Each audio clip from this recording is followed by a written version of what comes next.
For BCS hopes, but they need to win to get to a bowl. The Mountaineers control their own destiny. Off we go on Thanksgiving night. Antonio Lewis returned it, took it up to the 23-yard line, and that's where the Mountaineers will get going. Here's the Pittsburgh defense. This bunch is best against the pass. That doesn't fit well against West Virginia. McKillop, Thomas Smith, watch him with a toe injury. Tillman and Sillette from Florida up front. Kirk mentioned H.B. Blades, a linebacker, is the most tackles in the Big East, 12 per game. He's with Horn and Clint Session back from injury. Josh Lay and Darrell Revis, those two corners, they are cousins and didn't know it until earlier this season. We'll tell that story later on tonight. Opening drive starts from the 23, and here is Slayton. His good freshman back out of Pennsylvania, gains 6 yards. I think one of the underlying storylines here tonight, a lot of kids from Pennsylvania who know each other, so you'll see a lot of intensity. Here's the Under Armour advantage when the Mountaineers have the ball. We talked about Pat White, what he has to be able to do along with Steve Slayton. Rich Rodriguez talked about the ability of the team to get to 200 yards rushing. That means they're controlling the clock and they can win the game. If you're Pitt, you're going to give up some yards, but in the red zone, which is where they've excelled, you have to force West Virginia into field goals. 2nd and 4, and Slayton runs it left for about 3. He'll be a yard shy of the first down, and we'll have 3rd and 1 coming up. Chris McKillop, whose brother is the backup linebacker, Scott. This is Chris. They're both from Export, Pennsylvania, and he made the play. Mike, in this spread offense with Rich Rodriguez, and we'll talk about this throughout the night, he relies a lot on Pat White, the athletic quarterback as a redshirt freshman, and his speed along with Slayton. And you're going to see a variety of formations and different variations of this offense to try to confuse the Pittsburgh defense. Officially, it's 3rd and 2. White's first throw of the night is incomplete. No flag as they rule H.B. Blades got there right on time. 3 and out for the Mountaineer offense. Well, for a Pitt defense that's looking for some confidence early in this game against such an explosive offense, this was a huge series to start the game in a rivalry game. Getting White into a passing situation on 3rd and short, Blades makes the play, and now we get a chance to see Pitt's offense with Tyler Palko. Phil Brady out of Fairfax, Virginia, averages just under 40. Darrell Revis, who brought one back earlier this year, back deep to receive. West Virginia does a lot of different punting. They'll spread them, roll the kicker out. It'll be tough kicking tonight. The ball is freezing cold, and it dives out of bounds at the 39-yard line. So a short punt of 29 yards, and now Tyler Palko leads the Pittsburgh offense out. The Bud Light starting lineups, there is Palko, a Western PA kid, with a freshman, LaRod Stevens-Howling, and Tim Murphy behind him. Greg Lee, an excellent receiver, among the tops per game in the Big East with Kinder and Gill. They like their tight ends a lot at Pittsburgh. As for the guys up front, these are the guys who are going to be tested. Charles Spencer, a senior left tackle, doesn't want this to be his last game. It will be his final game in college if the Panthers don't win tonight.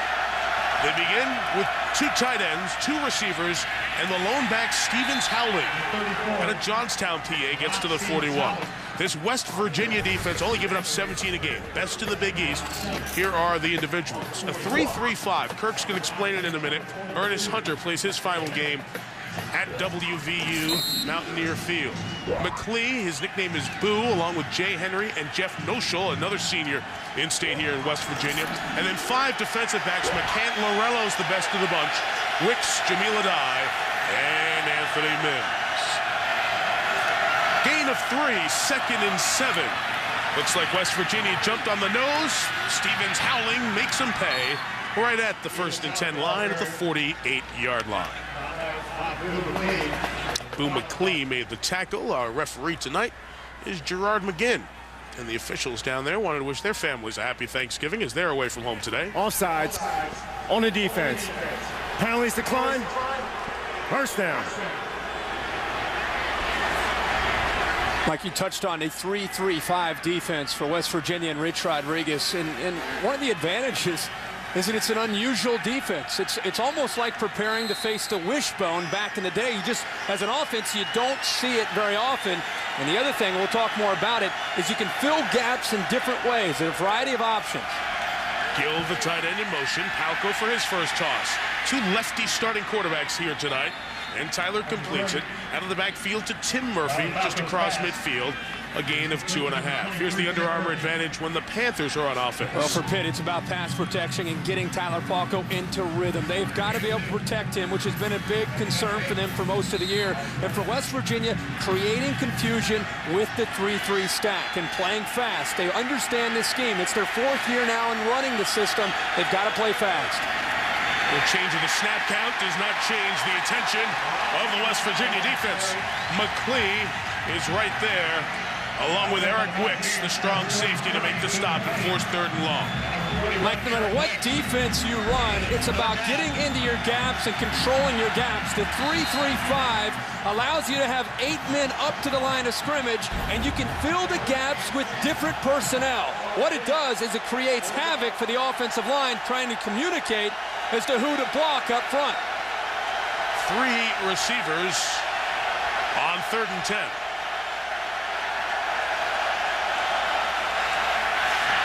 Palko has time and throws incomplete.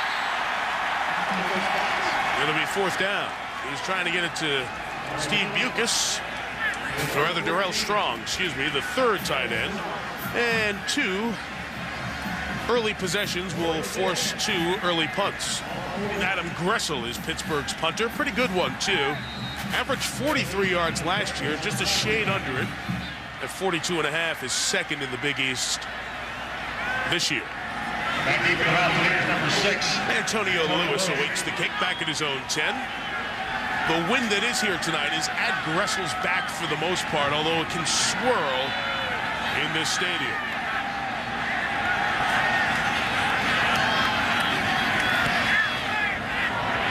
Nice high kick that is fair caught, or going to be fair caught, but 45 Eastern time. Mountaineers take over from their own 18, and Slayton was the fake. The run by the quarterback White takes it across the 35, held on to a little bit long on the sideline. Don't see a flag, but it is a 1st down. Gain of 19. Oh, there's a flag very late as the conversation continued over there in the bench area. Let's see what that flag is, because that was not on the player being taken out of bounds.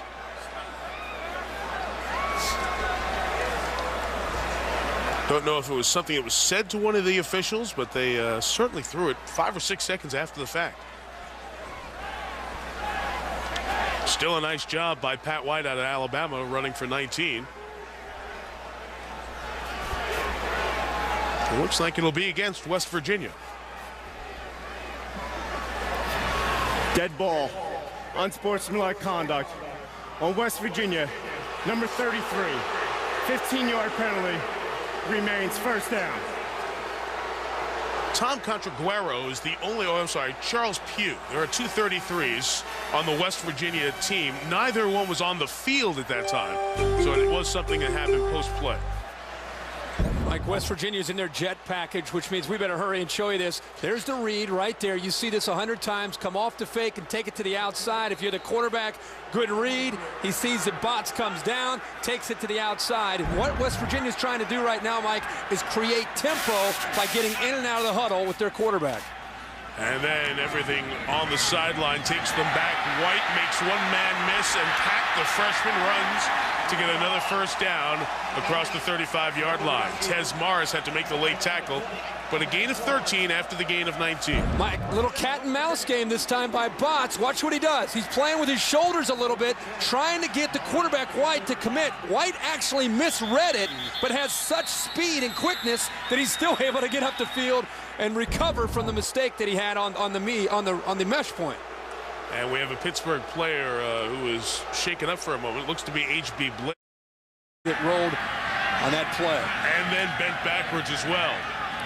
Blades out 1st and 10, and this time White does give it, and continuing to keep his feet going is the other fabulous newcomer, Slayton. Mike, spread offense, it's the term. It's all over the country. Everybody Urban Meyer, everybody wants to talk about the spread offense. This is one of the more unusual spreads that you'll find in the country, because they're going to spread you all over the field, and then they're going to run their quarterback, and they're going to run Steve Slayton, their tailback. They want to run the football while they'll spread you away from the line of scrimmage. 5 runs, 1 pass thus far. Here is run number 6. It's a first down and more for Slayton across midfield. These are 2 freshmen, by the way, who are doing the job with the running. 3 first downs on this drive. Talked about how they lost 74% of their offense from a year ago, and they've had to rely on some freshmen. I think a lot of people expected Jason Gwaltney to be the true freshman, and he started off the year pretty well, but it's been really Steve Slayton who's picked up the pace over the last 5 games. It's funny talking to Rich Rodriguez. He said, you know, we tested him out against Virginia Tech, and he passed the test, and from that point on, it's been him taking most of the handoffs for this offense. From midfield, design run with the quarterback White. He'll get a couple. That is Scott McKillop, who came in for HB Blades at middle backer, who called his brother Chris earlier. I want to say this now before it happens. Even in these tough conditions, that West Virginia has enough of a threat from the vertical passing game, especially Brandon Miles, number 7, that they're going to try to lull you to sleep and get you to really focus in on Pat White running and Steve Slayton running and run, and then they're going to try to get you to overcommit up front and then go over top of you with a pass. They've already run Kirk on this drive for 58 yards. And here's a White pass. It was a slip screen that was covered, so White makes it up on his own. Pat White inside the 20, inside the 10, to the end zone. Out of bounds, inside the 1. A run of 47 yards. Mike, he wants to go to the screen off to the right to Miles. It's well positioned by the Pitt defense. They took it away. And next thing you know, you have Pat White back there who makes something out of nothing. Improvising, the speed. And that's, as a defensive coordinator, your worst nightmare, because you're in perfect position. You defend the screen well. And then you have a quarterback who just makes a play off of terrific instincts. He has run for 81 yards, as you see. Slayton has found the end zone 11 times in the last 3 games. Here goes the freshman, but a penalty marker stops this one. Slayton has 11 touchdowns, 6 in the game against Louisville, 5 of those on the ground. Prior to snap. False start on the offense. Number 62. 5-yard penalty. But the leadership, as Kirk said, will be absent. 5-yard flag, first and goal for the 6. Play clock at 5. White to Slayton, trying to bounce it to the outside. And a very nice job by Pittsburgh to stack it up. Fans want a flag here as the pushing continued after the play, but none forthcoming. Aaron has an update on HB Blades. Hey, Mike, no word yet from the training room on HB Blades, but obviously being taken back to the locker room. Couldn't really tell if it was an ankle, calf, or hamstring, but he definitely was grabbing down there. The fans behind Pittsburgh's bench loving it, because remember, HB Blades providing some bulletin board material saying, hey, West Virginia, they consider us city boys. They think we're arrogant. Well, they're country boys. There's nothing out there in Morgantown. Yeah, those comments earlier in the week, and the fans letting him hear about it on the sideline. Second down, toss. Slayton will get stopped at the 2. Nice play by Tez Morris. Free safety out of Hamilton, Ohio, along with McKillop. And we have a marker down on this one. Very intense game all the way around. Stands, field, and 2 big West Virginia penalties here after first and goal at the 1. And you can read Rich Rodriguez's lips. Be smart. Not here. Holding on the offense. Number 49. 10-yard penalty. Replay, second down. Josh Bailey is 49 on senior night from West Virginia. The senior from Gilbert is flagged.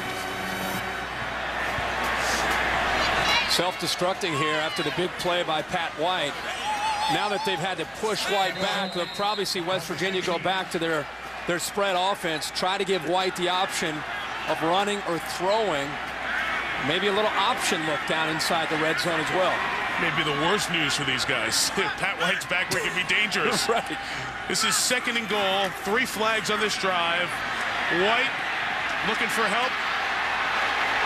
Pointing, throwing, end zone, touchdown. Slayton.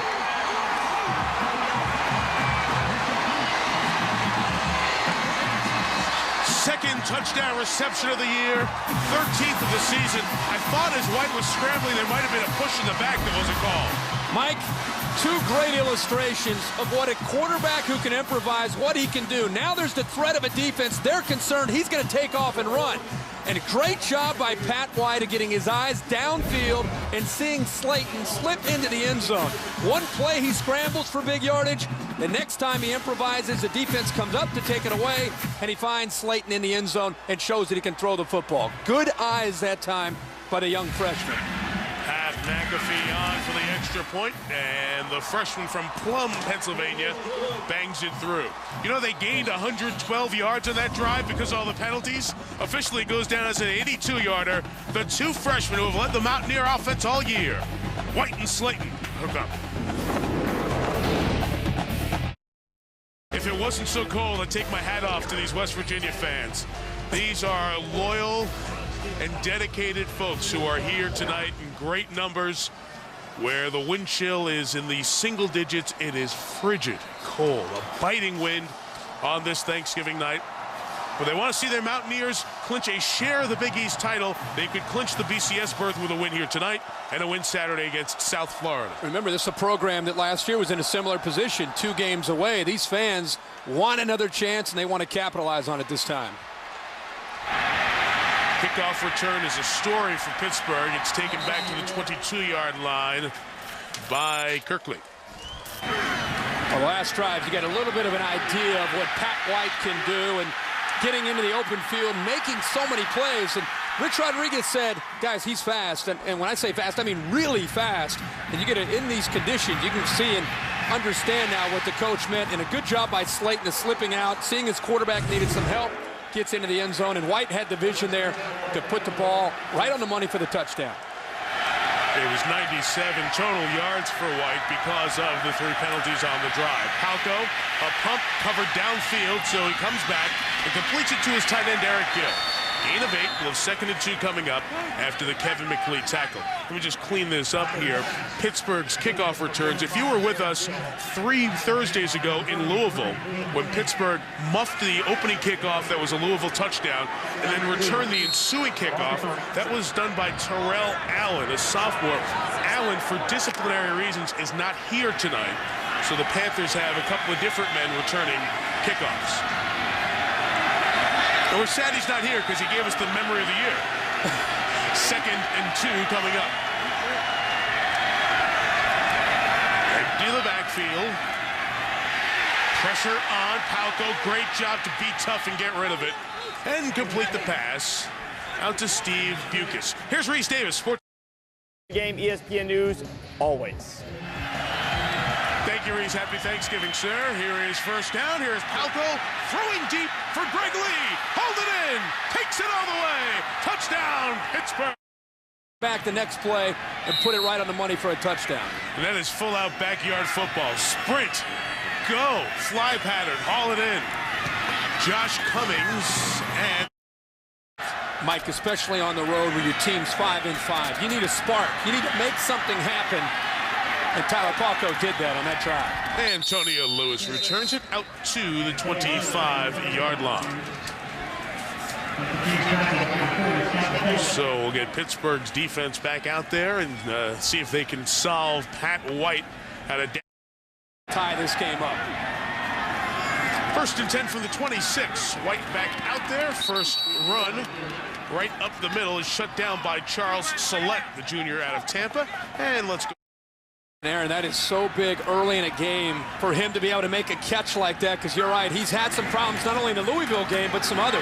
White, lot of room, designed to run. Actually, the umpire, who you can use as a screen sometimes, slowed him down a little bit. First down picked up out at the 40-yard line. Gain of 15 for White, who's pushing 100 rushing yards already. Like, I love to watch Pat White because he's supposed to follow the guard that's coming around, but he has such good vision that he cuts it back. He doesn't even need his pulling guard to be able to end up finding the hole.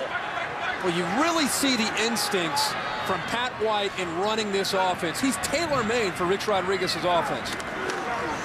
From the 40, fake into the belly. He keeps it and gets about 9 yards, taken down by Scott McKillop in for HB Blades. You know, Let's watch here White for a second. I'll tell you how he's come to be the start of the last 3 games. And the conditions of the field, I think, favor the offensive players because they know where they're going to cut. Watch the linebacker Sessions here freeze for a second. Not only the move by White, but I think it was also the footing and how tough it is on these difficult conditions for the defense to react to a fast running back or quarterback. White already over 100 yards, 6 carries, as you see, for 105. A big one for 47, set up the touchdown on the last drive. Run with the big, popular Owen Schmidt, a fullback who transferred from Wisconsin River Falls, a Division III school. He had no Division I scholarship offers, so Schmidt played at the same school as Jim Leonard, the very good Wisconsin player. He was at that same school for a year and then went to Wisconsin and had a terrific Big Ten career. Same situation. Schmidt sent out his video after not getting any D1 offers out of high school. Rich Rodriguez loved it, brought him in here, and he's really been a fullback slash tailback to add a little punch and power to this spread offense. First and 10 for the 46. White taking his time as he tosses it out to Darius Renault from Louisiana, who gets to the 43, gain of about 3. So, Kirk, I want to talk about the quarterback situation. Adam Bednarik was the starting quarterback for a good part of this season. Really, Rich Rodriguez said we have co-starters in Bednarik and Pat White right from the start. But White emerged as Bednarik kept getting beat up and injuries, starting with his shoulder in the offseason on through his knee and foot especially, kept him out of the lineup. White has come in and really taken over this offense and given it a little more big play threat. That's why he is the guy. Freshman Steve Slayton runs to the 41. We'll have 3rd and 5 coming up. And Adam Bednarik, as the co-starter, has a great feel for the game. My question was, how come Pat White, it's not his team, it's not his offense yet? And Rich Rodriguez said, well, Adam Bednarik has a great feel for the game. He's a sophomore. He's got some experience with the offense, but I think as time goes on, it's going to be tough to hold back Pat White from eventually seizing this offense this offseason and becoming the leader. 3rd and 5 options. Slayton, can he get to the edge? Delivers the blow and a first down. Sam Bryant, the strong safety, came up, thought he was going to stop Slayton, but at 185 pounds, Steve carried a punch and carried the safety across the first down marker.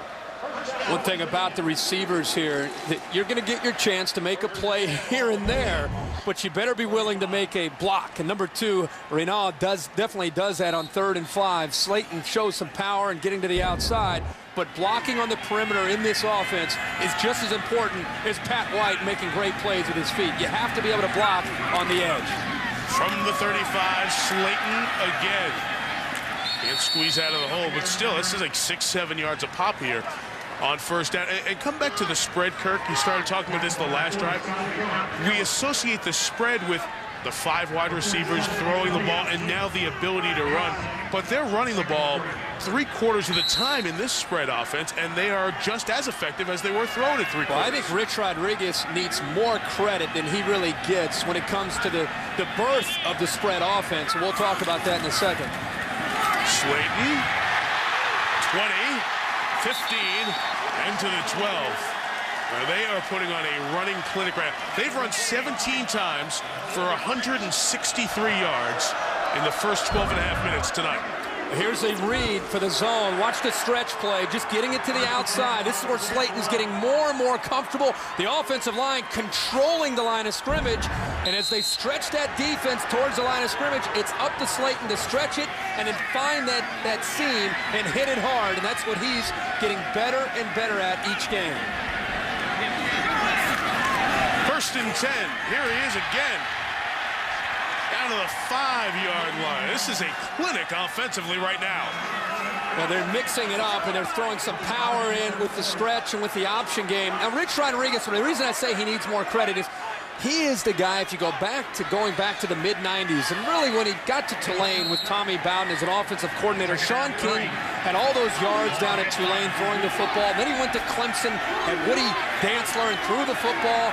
And all of a sudden, he got to West Virginia, and he's used to throwing the ball, but then he starts to spread people out and run the ball and have a lot of success that way. 2nd and 3. White turns it, runs in. Touchdown, West Virginia.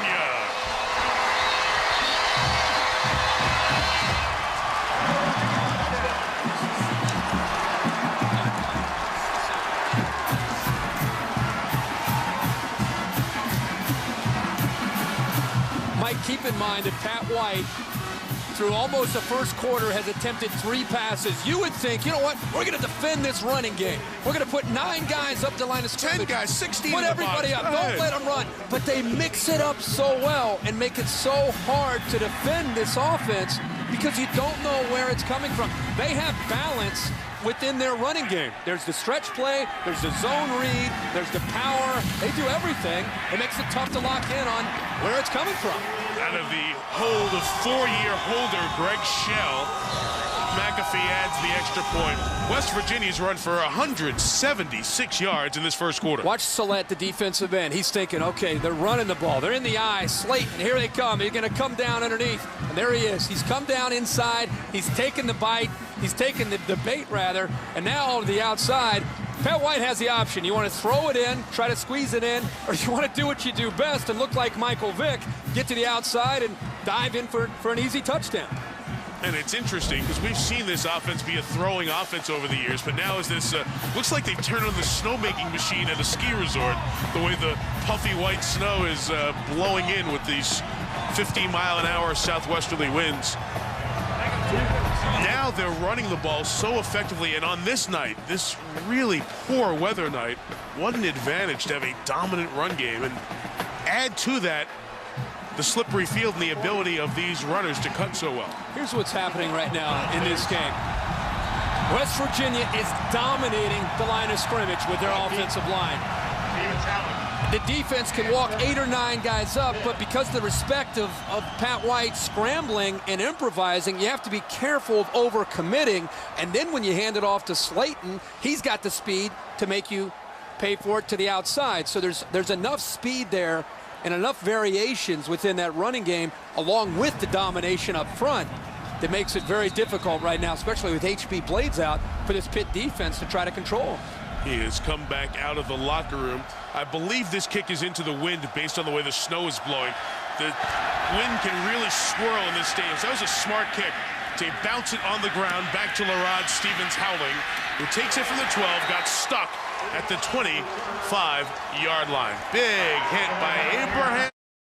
Clinches an opportunity to get to the Big 12 title game against that Texas team. You sneaking in a pick without game day? It's tomorrow. Not so fast, freezing cold style. Rashad Jennings with a run. He gets across the 31. It's impossible. Suit. I mean, it's impossible to be warm. 2nd and 6. Jennings, the freshman, nice job of patience across the 40 and to the 42-yard line. David Walker is the running backs coach, and he was telling me on the field before the game that Rashad Jennings and Larod Stevens-Howling, 2 freshman running backs, really going to build into something good over time, he thinks.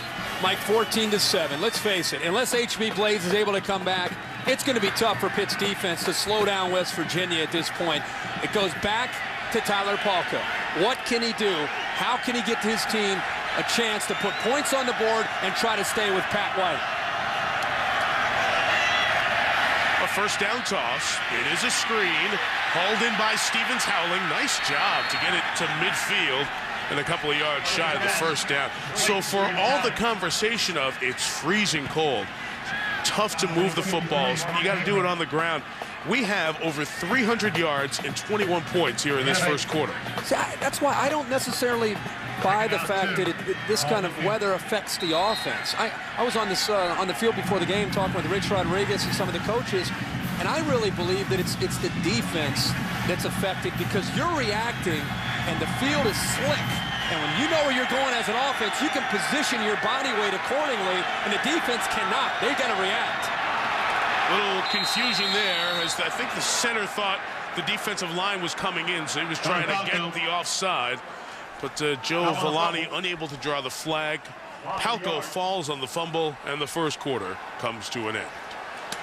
We'll have 3rd and 3 coming up when we come back. The Backyard Brawl, 2005. Both teams needed for the postseason. Mountaineers up 7. Sam Huff, who just had his jersey number 75 retired in between quarters. The second quarter begins with a Tyler Palko run for a first down into Mountaineer territory at the 47. This was during the first quarter, second quarter break. Sam 75 being retired. It's part of a huge weekend here in Morgantown. On Saturday, the logo, Jerry West, will have his 44 retired as well. They just had not retired numbers as part of the policy, and they've decided to change that. No two greater individuals to do that than Sam Huff and Jerry West. We'll visit with Sam later on in our broadcast tonight. Palko, 1st and 10, getting time to throw. Derek Kinder catches that. Only a gain of 2 as Michael Lorello out of Powell, Ohio, playing his final game at home. He's a senior, makes the tackle. Mike, we've talked about the 3-3 stack and how they like to move things around and how they try to show you different looks. Sam Huff would have loved this defense because it gives you options. Here they're just going to rush 3. Look at all these defenders back. 8 guys they're dropping. Now the next play, same alignment. They might blitz 5 guys. It keeps Tyler Palko and that offensive line guessing on what's going to happen from play to play. Still a nice drive. Pittsburgh trying to tie the game. We've had touchdowns on the last 3 drives as Rashad Jennings runs it into the short side for a gain of a couple. Eric Wicks and Boo McLee made the tackle. Kevin McLee is his official name. His nickname is Boo. His grandmother nicknamed him Boo because he liked to play peekaboo as a kid. Pretty, better than peek. Yeah, Peek I like McLee Boo. didn't sound good. Boo works. Yeah. And Boo's had a great year this year. 150 career tackles. First career interception. Let's see if he makes a play on 3rd and 5. Palko throws. It is caught for the. But here comes another response from the Panthers. They've taken it to the Mountaineer 35. And this one will back up by 5.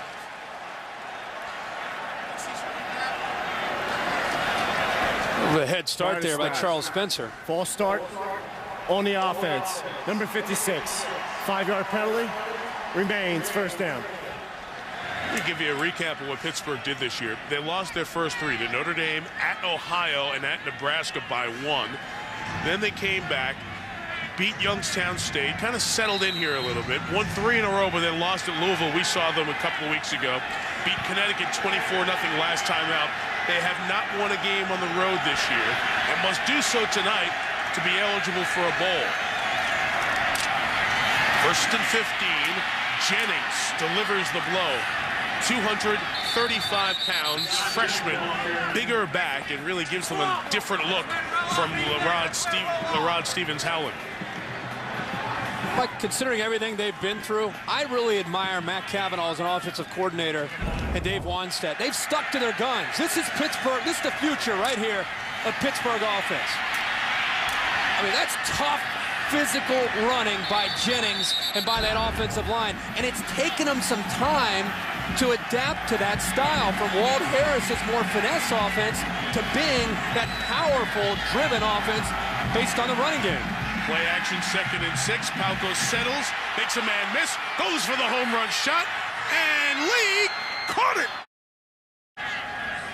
Greg Lee looks like a different receiver tonight. Oh, what would I say, 14 of 14. Still can get 2 as they put it up deep to the corner of the end zone, and it's incomplete. And it still alive mathematically for the BCS berth. Needs to win this to be bowl eligible. After the botched extra point, botched handle of the return by Antonio Lewis, but he takes it out to the 27-yard line. All questions of handling the ball will be an issue tonight if you're on ESPN. Pat Lee and West Virginia's offense comes back on the field, and on the first plays they give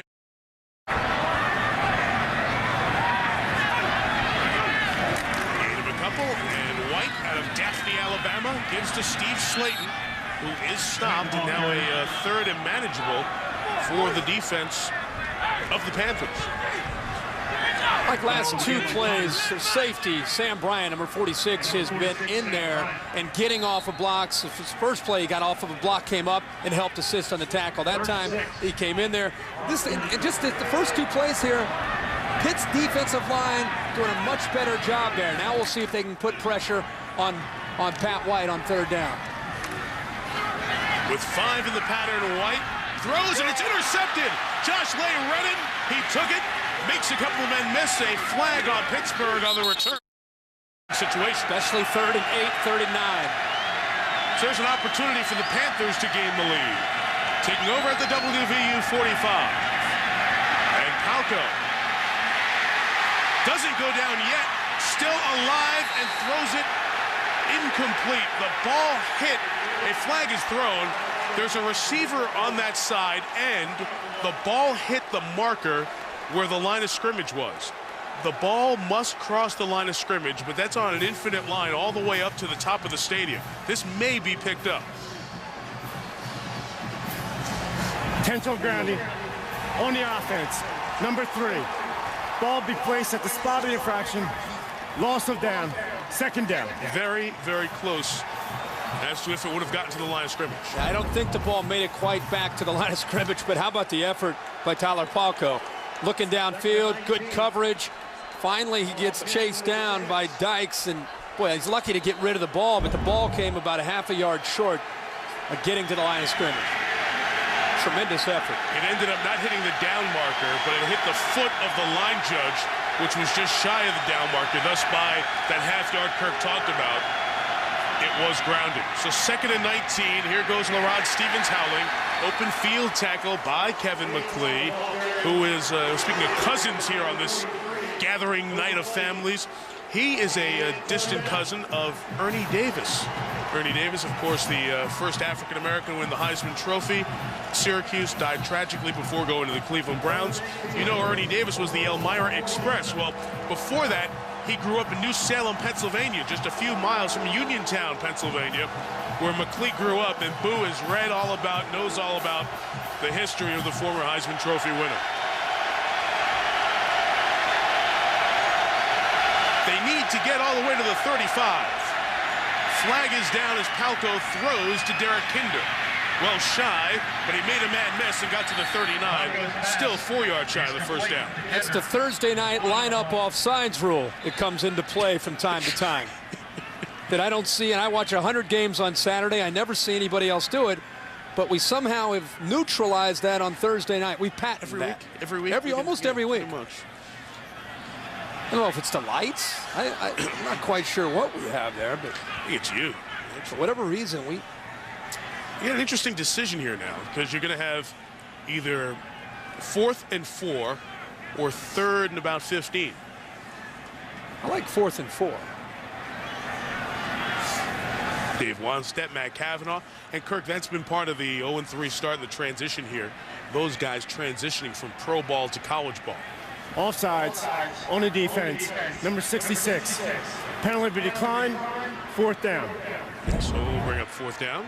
Yeah. Right here, we've got a problem lining up offsides, and this time it did not affect the outcome of the play. Pitt, I think, is just thinking about field position here and trying to get Pat White pushed back inside that 10-yard line. So 4th and 4, and bring out Adam Gressel to kick it away. 17 times, Gressel has pinned the opponent inside the 20-yard line.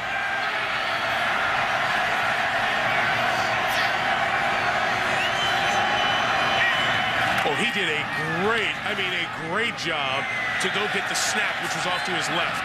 I know you're going to say, the ball went in the end zone. What did he do?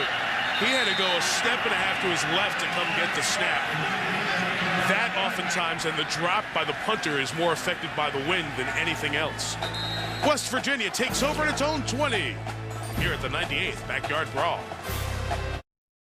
Great Thanksgiving wherever you are around the country, in Florida, Ohio, Michigan, New York, wherever your family and friends have gathered tonight. Glad you've welcomed us in for a little bit of dessert here. Hey, have we talked about the pies yet? No. Oh, my gosh, we got to get to that. Here's Pat White, who tried to take off and ran right into the back one of his offensive linemen. A nice push up front by Phil Tillman, and it's a gain of a yard or so. This is what, the 7th Thanksgiving we choose as the MVP for the game. Story on that coming up. 2nd and 10. Here is Steve Slayton running left. Big opening and a first down. Gain of 22 yards out to the 42. You can see the players being very careful not to pick up late hit flags out of bounds. One of the managers from West Virginia yelled at me on the field, said, hey, one of our guys is going to get the pie tonight. They want it. They eat it right there. They're ready. Right. But I was just about to compliment Pitt in the defensive line and the way they've made some adjustments up front. There it is. It's one of the pies going down tonight. And the next thing you know, Slayton gets into the second level. And here he goes again. But it's a great job by West Virginia moving some things around because Pitt's made some adjustments. Pitt is now trying to attack a little bit more and trying to take control of the line of scrimmage because they know if they can get Pat White into an obvious passing situation, it's going to give them a chance to be successful. Paul Rhodes, defensive coordinator, has been at Pitt for a number of years. They've got to win that battle up front to give themselves a chance against that athleticism of Pat White and Steve Slayton. Paul is 38. He's been at Pittsburgh since 2000. Was considered when they replaced Walt Harris and went with Dave Wannstedt. Nice run by Slayton across midfield. Like 3rd and a couple coming up. Did you see that pie? I mean, what are we doing? This is a store-bought pie. I mean, come on. We get homemade pies. We'll get the Chiefs back home to bake pies, and we'll buy them somewhere at least. Yeah. What is this store-bought pie? And it looks cold. I don't like cold pie. We got to get the microwave out before we hand it over to somebody. What has happened? Down in Mississippi when we did the Egg Bowl, they were nice. Like baked right in a good old southern restaurant there. 3rd and a long couple. 3rd and 3. Brought down is White. Great play by Joe Claremont from Tampa, Florida, who had bad tendonitis in this fall. Wasn't really productive early on the scout team, but has gotten more of an opportunity as the season has gone on. And then it's twice Paul Rhodes' defense has gotten the Mountaineer offense off the field before crossing midfield. Mike, I'm not so sure there wasn't some confusion there in the backfield with Slayton and White. Looked like Slayton went one way and White went the other, and they didn't have any mesh point at all. So I think there's a little bit of confusion. You got to remember, Slayton, the true freshman, and Pat White, a redshirt freshman. Even though they're playing great, from time to time, they're still going to make some mistakes. This rugby punting style. Brady rolls out. What a catch by Rivas. Nice ball skills just to grab it at the 10. He's brought down at the 15-yard line. That is a mean-looking, hard-to-catch 45-yard punt. This is our man Marty Aronoff doing stats on Thanksgiving night. The return was... We're so proud of West Virginia all over this state, and especially Farmington, West Virginia, Farmington High School, where 2 Pro Football Hall of Famers, Frank Gatsky, who tragically passed away yesterday, the great center for the Cleveland Browns over the years, and the West Virginia legend Sam Huff, whose number was retired after the first quarter. And we will visit with Sam here momentarily as Pittsburgh takes over on offense inside its own 20 at a first down run. We'll give him about 4 or 5 yards on the carry there with Rashad Jennings. Number 75 is here. One of the legends of West Virginia sports and the state, as a matter of fact. Sam, congratulations. Well, thank you very much. You know, this is the greatest moment, I guess, for the rest of my life. It's absolutely fantastic. I never dreamed that anybody would retire my jersey. You know, normally it's quarterbacks that get their jerseys retired. And so it's just been such a pleasure. The president of West Virginia University here, the governor here, and my great friend Joe Manchin, and Eddie Passalong, the athletic director. It's wonderful to be here. This is big time, isn't it? Oh, your name's up there forever now. The name is up there forever in this wonderful stadium. You wouldn't even think that this is a college stadium. But it's very, very nice, and I'm really honored with it, and I'm glad you guys are here. Well, Sam, talk about the emotions of your experiences at the college level compared to the professional level. The college level, what did that mean to you? Well, the college level, you know, is the beginning. You don't even think that you can play pro football when you're playing college. I mean, everybody now is trying to design themselves and put on weight and everything to become a college football player. But when I played here, we beat Penn State 3 years in a row. We had 36 wins, I think, and 6 losses, and we went to the Sugar Bowl, and that I apologize to the people of West Virginia because we played a lousy game against Georgia Tech, and we lost that Sugar Bowl. And I live with that the rest of my life, you know. But that was the biggest game, probably biggest disappointment of me being at West Virginia was that loss in the Sugar Bowl. And the measurement of first down picked up by Pittsburgh on that last run. So the Panthers have taken it out with 2 runs to the 26-yard line. Here in this second quarter, 1-point game. The difference, a missed extra point. Tyler Palko hit as he throws and incomplete. Intended for Greg Lee. Palko took another shot. Your thoughts of how this football program has grown, and you mentioned that coming into this stadium, it's nothing like the stadiums where you played. That's right, and you know it's bigger. And Eddie passed along the athletic director who played here, played quarterback for West Virginia, and has really taken it to this level. You know, and they used to have basketball athletic directors, you know, and they just bounce the ball and everything else, and they wouldn't spend any money. But Eddie has got them to spend money. He's got it rolling, and look at the crowd here. Amazing. As cold as it is, it's fantastic. It's fantastic, isn't it? So it's on a roll, and play Pitt. It's, you know, Pitt and West Virginia have always played great games against each other. Here is Palko rolling, and he's shy of the 30-yard line. Well, 3rd and 6 coming up. Before we let you go, that's what I wanted to ask you. Your memories of the backyard brawl. We've said this has gone on since the late 1800s, and you were a part of it. Yeah, we played better against Penn State, beating them 3 years in a row, than we did against Pitt. Pitt's always been a big, tough football team, and you know, you go head and head, and it's going to be close at the end. It's part of the joy of Dave Wanstead coming back. He's really trying to bring that kind of mentality to Pittsburgh again. Yeah, he's bringing the pro level back, and he's bringing it up, so that's what he's doing. Palko going to take a timeout. Sam, thank you for the visit. Congratulations. Thank you, guys. We look forward to many more visits here and honoring number 75. Thank you, guys. One of the greats in West Virginia history and pro football history, member of the Pro Football Hall of Fame, Sam Huff, is 75, retired here tonight. Who went to school here at West Virginia, Pittsburgh, respectively, played in this game. First time alums are coaching both sides of the backyard brawl in 40 years. After the Pittsburgh call timeout, 3rd and 7, Palko's throw could not be hauled in by the running back, Rashad Jennings. 4th down, Pittsburgh will punt it into the wind. Well, in honor of the first time in 40 years that alums are coaching each side in the backyard brawl, our Applebee's hometown heroes, 2 guys born in Pennsylvania and West Virginia. Wanstead, an offensive tackle. Rodriguez, a defensive back. Rich was 2-1 in his backyard brawls. Dave Wanstead 1-2 against WVU in their playing days. So Adam Gressel set to kick with Vaughn Rivers and Antonio Lewis back to receive. Took a long time getting out of there.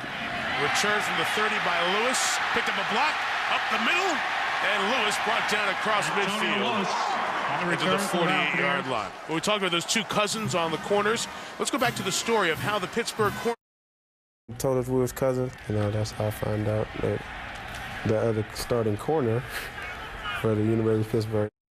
Well, but run support's going to be key now. West Virginia trying to get it back on the ground and grind it out. Their quarterback, Pat White, option takes it. First down to the 35-yard line. Tackled by Scott McKillop, in for the injured H.B. Blades, the middle linebacker. Well, there's the classic zone read by Pat White. We've seen it a number of times tonight. A couple times he's misread it and just used his speed to get upfield and make a play. This time he read it perfectly. McKillop came down on the dive. He pulled it, got upfield for the first down. 11 carries for Pat White, 115 yards. Looks over to the sideline as they help the young quarterback confirm what he's seeing from the defense and if he should adjust the play or not. Gives it to Slayton. And he is stopped for no gain. You know, the spread, Mike, the spread offense with Rich Rodriguez, he had an interesting take. I think we have a flag here. Yeah, on his theory behind that.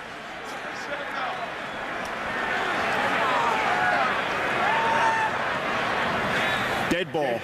Personal foul. On the defense. Number 41. 15-yard penalty.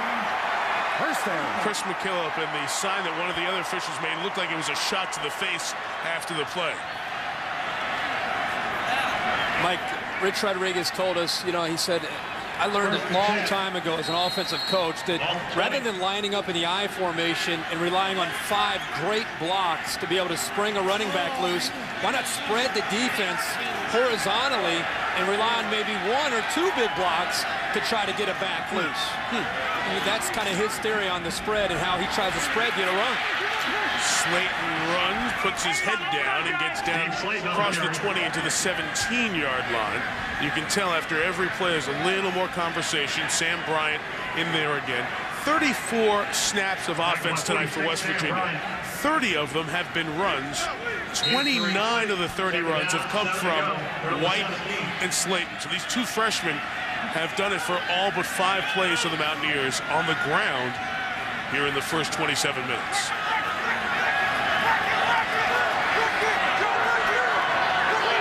Second and 7 for West Virginia. 2 wins from the BCS. White with room to run. Inside the 10. Brought down at 7. First and goal, WVU. Tackle by number 9. Mike, when he comes around off of the play action, the boot, you're taught to be ready to throw first and then run if it's not there. But Pat White turns the corner, and even though he looks like he's going to throw, he knows that he's got enough wiggle and enough speed.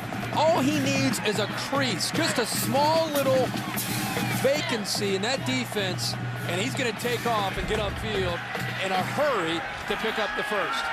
It's a Pittsburgh team that gives up 159 rushing yards a game. They've given up 231 already tonight. Slayton adds 1 to the total. We'll have second and goal as we approach the 2-minute mark here in this first half. Second and goal.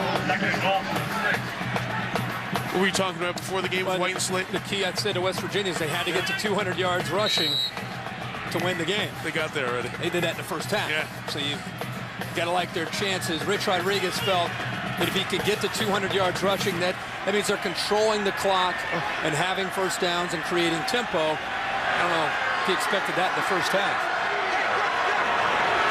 Second and goal from the 6. Designed run with White to the end zone again. His second rushing touchdown of the night. The penalty marker is back in the middle of the field, and a Pittsburgh player is complaining to the official. So it looks to be against the Panthers.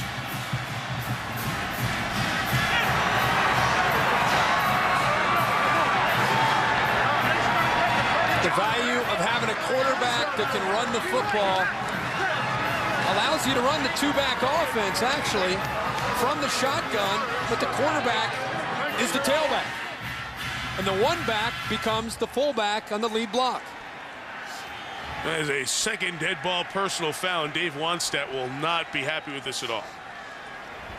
Dead ball, personal foul on the defense, number 55. Touchdown is good. The 15-yard penalty will be assessed on the kickoff. It's on Thomas Smith. Wannstedt has made it a point we saw a couple of times with personal fouls in the game against Louisville in Kentucky. He has a great dislike for selfish penalties. Penalties that cost the rest of the team, and Thomas Smith's frustration manifests itself in one of those flags there. McAfee on for the extra point. Now West Virginia leads by 8. So if Pittsburgh scores again, keep a 2-point conversion in your mind. This is no different than a traditional team in the I formation. Look at the quarterback here following the lead block of Owen Schmidt.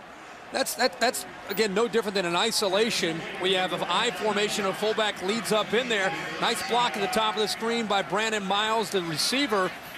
And you have the speed like that at quarterback, it makes it very simple to follow a lead block, get a nice block on the edge. With that speed, you're going to get to the corner rather easily. Pat White, a very good athlete. He was a baseball draftee of the Los Angeles Angels of Anaheim, a center fielder, a 4th-round pick. Kirk, if you took over as a head coach and I asked you to go decide what your quarterback position was going to be about, would you ever recruit a straight drop-back passer anymore? No. I mean, how many Peyton Mannings are out there? How many quarterbacks can you find that can get it done in that style of offense?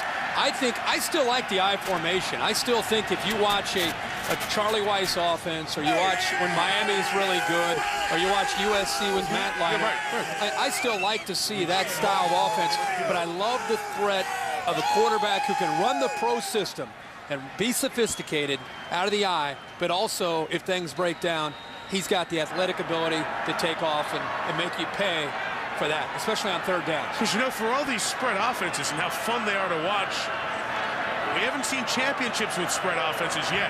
With great defenses and more traditional offenses to this point. From midfield with the win, the kick is going to go out of the end zone. I thought we were going to watch Mark eat. I was going to say, if we were going to do that, just keep the camera here. We can watch the old Buckeye quarterback eat. Put on another traditional Thanksgiving show for us last night. Palco's first down throw, complete to Greg Lee. What are you talking about? Gain of 5, 2nd and 5 coming up. Minute 35 left. Love to chat, Kirk, but we have... I thought I gave a very average performance last night. 2-minute drill going on here. Well, we have Tyler Palco looking for points. Were you Marty average last night? Yeah, very average. Marty Aronoff, once again. Our stat man. I can't even come close to competing with him. Palco, nice pocket to throw, was high. Good job. Very, very dangerous as a quarterback. He needs time to throw, though. 11 to 14 against that 3-man rush. He's had that time.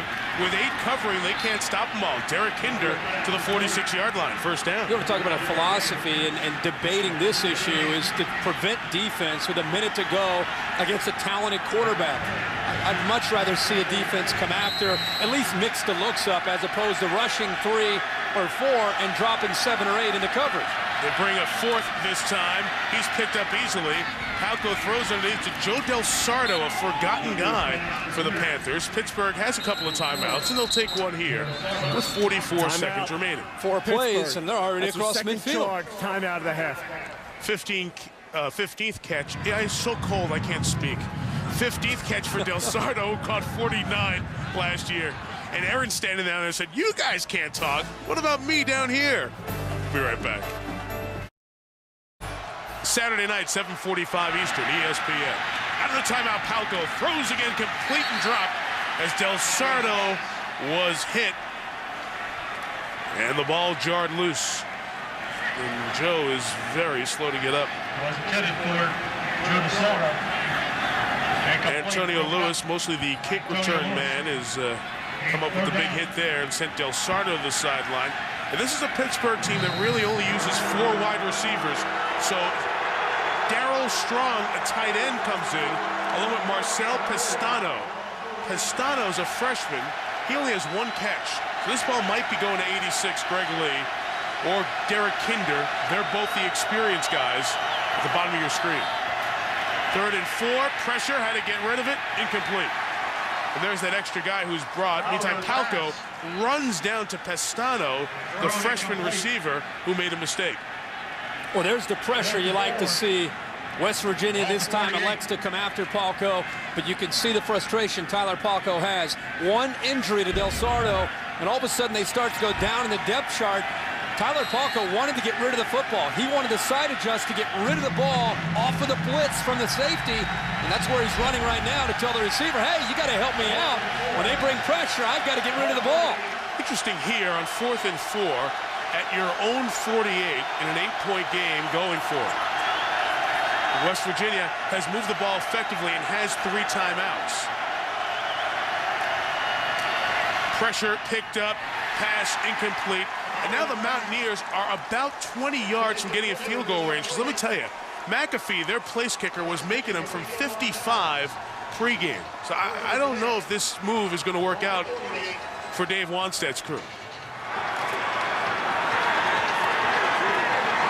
Real good look there at Matt Cavanaugh, the offensive coordinator, the calming influence for Tyler Palco, trying to communicate and talk to him, trying to just walk him off the plank. Come on, man. Keep it cool. Keep it cool. Cavanaugh's been there as a quarterback, as a coordinator in the NFL, and that's one of his biggest challenges, is sometimes controlling his quarterback, who's very volatile. He played in this game, too, a Pitt alum. From back in the late 70s, here goes Pat White running across midfield. He slips and falls at the 48-yard line. Timeout called. Should have been recognized a second earlier. They get the timeout. And that's not even including South Florida, but you compare it to the other BCS conferences, it's unfair to see some of these teams not getting their chance.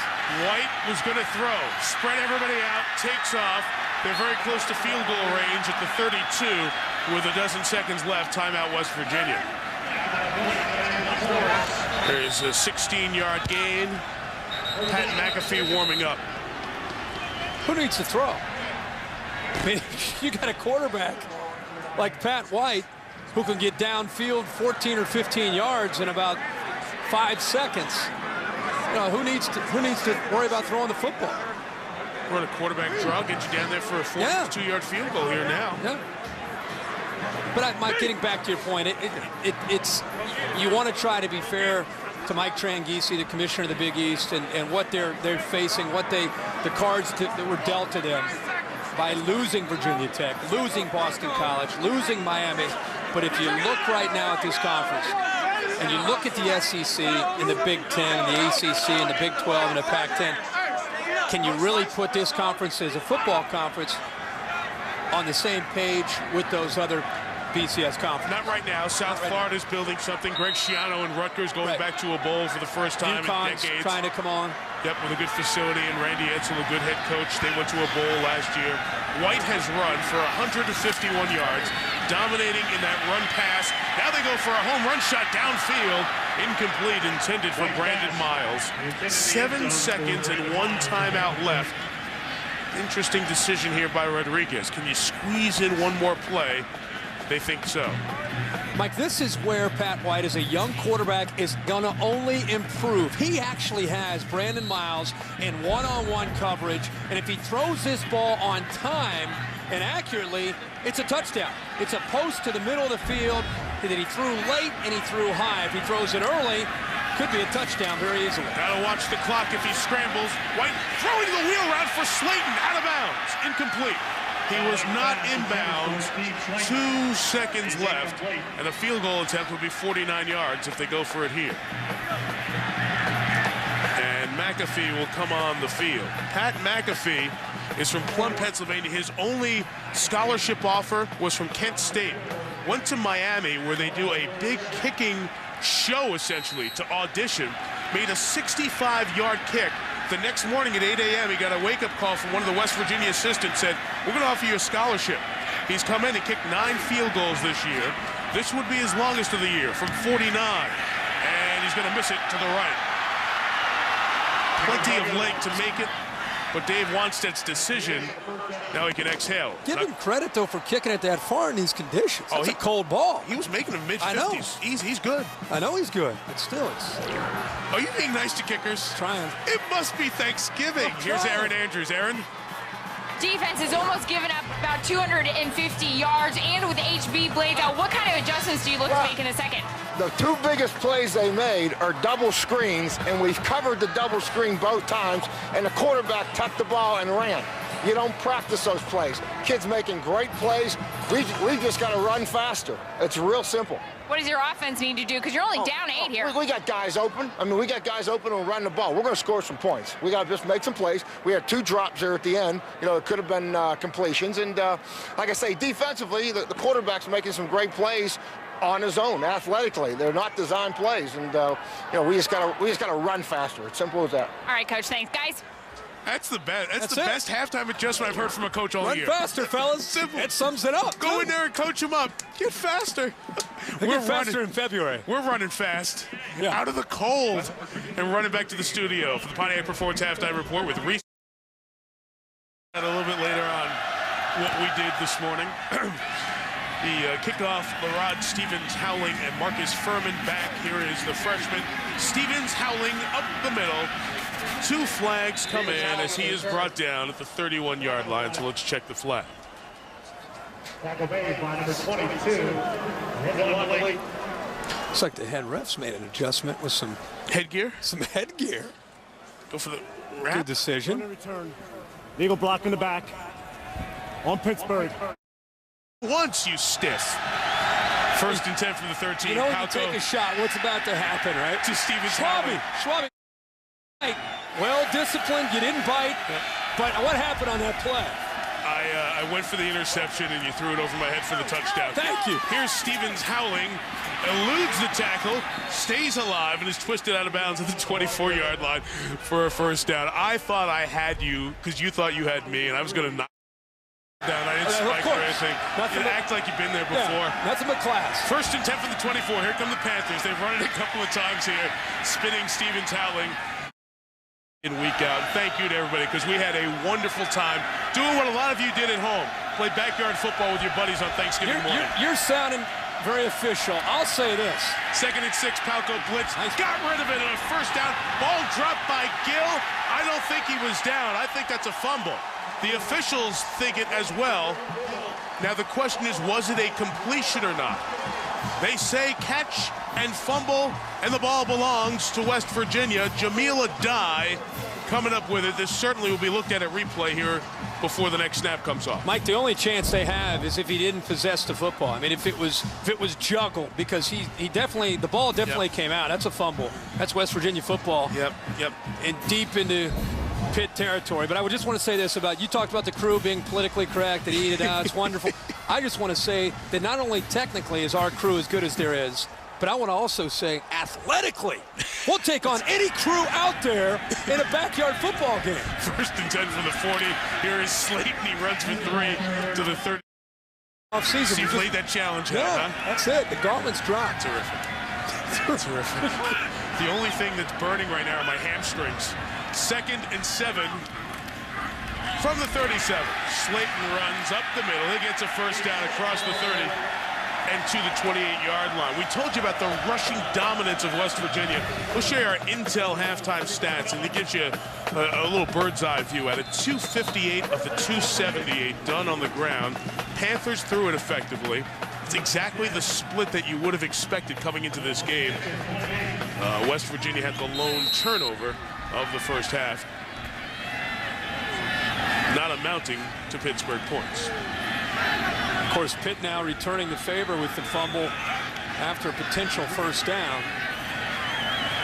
Saw a shot of Scott McKillop. He's in for H.B. Blades, the middle linebacker, who was hurt early in this game. So important for Pittsburgh not to have Blades. Pat White. It is swarmed to number 5 and hit him when he runs, too.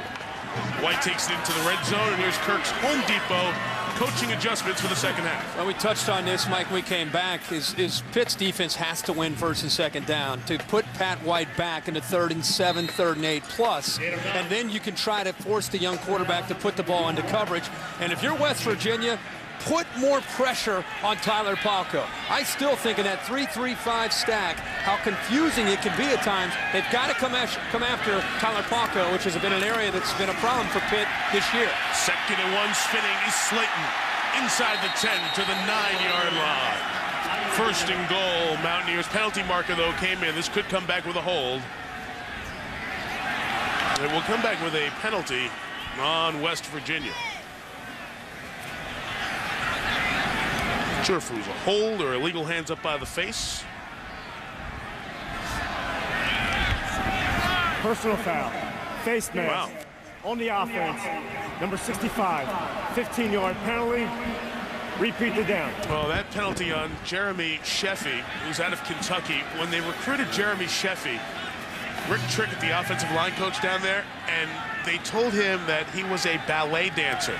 And Trickett assumed it was because of his good feet. Ballet dancers don't get face mask 15-yarders on offense.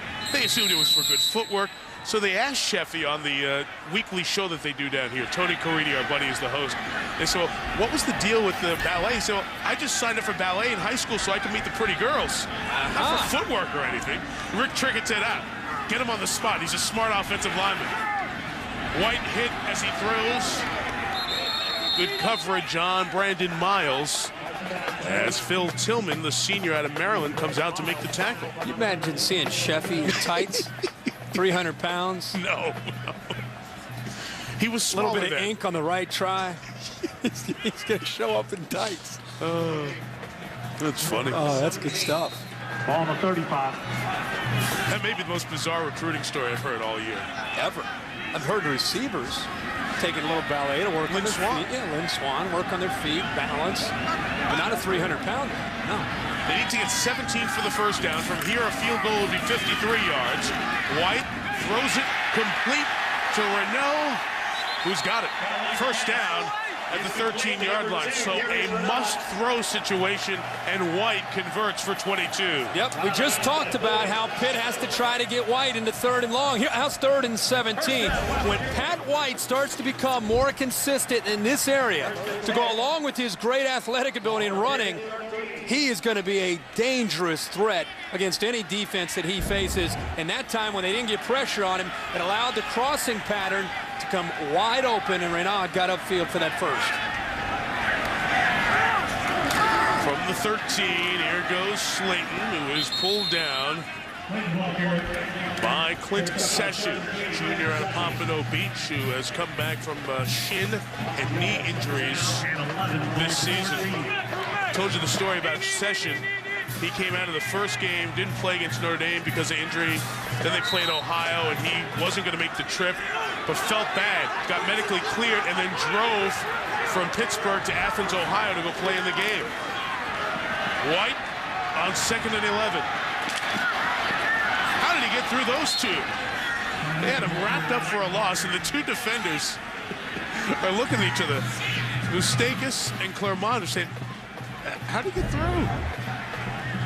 Well, this is a great effort by White, but also this Pitt defense corralling him, even though he fought through and picked up 5 yards, and that's 3rd and long again.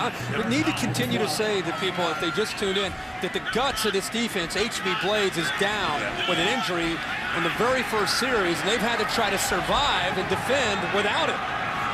3rd and 9. Look over to the sideline. They say, okay, here's the adjustment you're going to make. Play clock at 2. White juggles the snap, fires it, incomplete. And we'll have a field goal attempt of approximately 30 yards coming up. And once he bobbled a snap, Mike, that was a pass that he wanted to get rid of, and it just disrupted the timing. And by the time he actually got a hold of the football with the grip that he needed, it was too late to get the ball into Brandon Miles. Mentioned George Shell, the holder, a 4-year holder, advertised as one of the best holders in the country, rarely makes a mistake. He spots it at the 19 for Pat McAfee's 29-yard field goal attempt. Perfect hold, good kick. Tim Lindsay snapped it, the whole team working on that one to put the Mountaineers. Great fans. How about what they did to the bench on the West Virginia side before the game? They taped towels down. This is a tough kick to catch. Look out. This is a Pittsburgh repeat. The Panthers got it back. Remember the game against Louisville? A little sky kick that was wind affected. Terrell Allen couldn't get to it. Pittsburgh survives this. Their ball just over the 20. And here's Reese.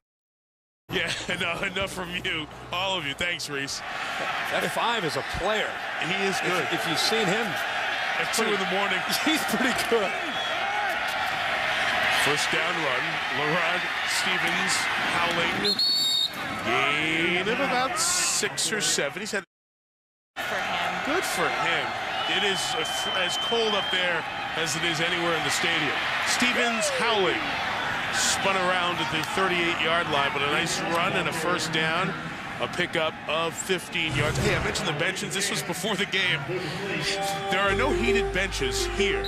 There are at Pittsburgh at Heinz Field, an NFL facility. So this was the best they could do. The Pittsburgh benches, meantime. Icing those babies down on the other side. Good luck for you over there. Ask EA if that guy can run. That student from Pittsburgh. Might use him on defense here in the second half. They did improvise. They got that bench covered up eventually. 1st and 10. Panthers trying to grind it out here. Stevens howling, trying to climb through the hole. The ball came out. It's a fumble, and West Virginia has recovered. So the Panthers have put it down on the ground 3 times in this quarter.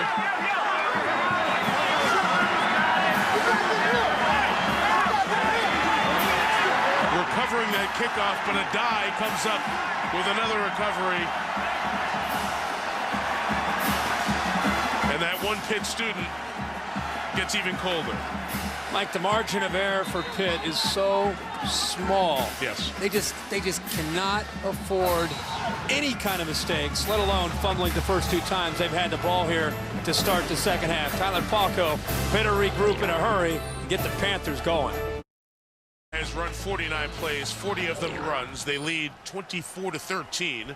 Trying to get within 1 win of locking up the BCS berth. While we were away, the play was reviewed. It was clearly a fumble, no even question about it. So the Mountaineers go back to the ground with Slayton carry 41 of the night, gain of 2. Here's a look at it. LaRod Stevens Howling fumbled it. Well, you can see the ball definitely comes out. Ball's on. He's still standing. The ball comes out. West Virginia's all over that football. Here's another good look. His knees up. Ball's on the ground. West Virginia's on it. And Eric Wicks forced the fumble, his 4th forced fumble on this very successful Mountaineer season. Full-out workhorse here with Slayton. No gain. Here's the 3rd and long Kirk was talking about that Pittsburgh needed to force. You can hear the jet, the speed. West Virginia's going to go quick here and get to the line. Avoid substitution on 3rd and long. Keep Pitt in its base personnel. One of the Rich Rodriguez wrinkles that's very effective. White, pump and go. Throwing for Brandon Miles. Pat White's pass intended for number 7. Brandon Miles, ball's incomplete in the end zone. We've been picking on Pat White and talking about how consistent he has to become, but this time, as a thrower, well, Brandon Miles cannot give up on the route. He's got to see how he slowed down there, Miles? He slowed down and misjudged the ball and then tried to leap up. If he continued to run down the field, he runs underneath that for a touchdown. Sometimes you don't know if the quarterback can get it to you. You have to slow down and come back and get the ball. Look at Rich. Rich is fired up. He had exactly what he wanted. The out and up was there. They've waited all night to call it. The corner bit on it, and they had a touchdown. Line drive, Brady goes into the end zone. I believe it crossed the plane, so even though it looked really good, it will be a touchback. It's where the ball is in college football, not where the guy is. West Virginia maintaining its own fate in terms of getting to the BCS. Screen pass is caught by Jennings, and he takes it out to the 20. Automatic bid. If they win the conference, and there are a couple of ways they can do that, the easiest way is to win their next 2 games. Just a gain of a yard there. West Virginia has a game against South Florida next Saturday that was postponed when Hurricane Wilma came through Florida. Now, South Florida plays at Connecticut on ABC on Saturday. And that obviously, with a win here and a loss there, could put Rich Rodriguez's team in even better shape. Because South Florida has 1 loss in the league. West Virginia is undefeated. Mountaineers 5-0, South Florida 4-1. But the Big East just 1 piece of the 8-piece BCS puzzle. And Kirk will break down here for us as this quarter goes on. 3rd and long 4. Palko got time and threw it complete for a first down. Across the 35-yard line as they get it to Tim Murphy out of the backfield. Senior out of Akron, Ohio. Nice job by Palko coming off of his primary and secondary receiver and just finding Murphy just right underneath as the outlet. The check down for that Matt Cavanaugh wants to see Tyler Palko hit. It's not glorified. It's not a huge play, but you know what? It's enough for a first down and give Tyler Palko a new set of downs. Good numbers here tonight. Has not thrown a pin.